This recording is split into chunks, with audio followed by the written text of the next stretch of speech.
Hello students, so today we are going to discuss about how to set a page layout.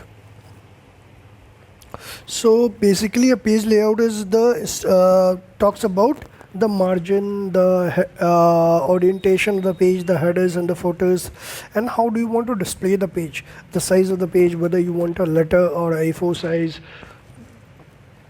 so accordingly.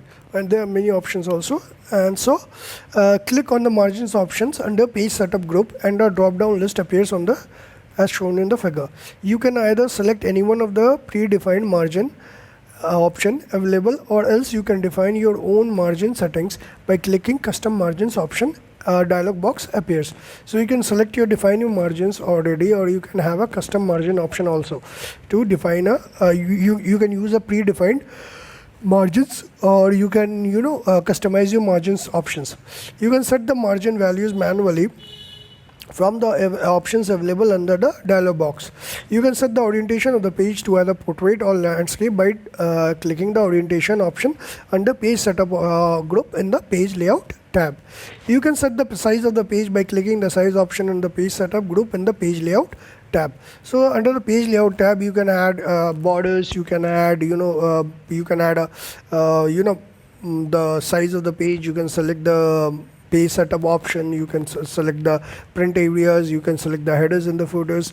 So under the page setup option, the page layout option, you can do all these. You can specify the area to be printed by selecting area and then clicking print area option under the page setup group. Click on the set print area in the selected to set the selected to get printed. You can also clear the print area by clicking the clear print area option.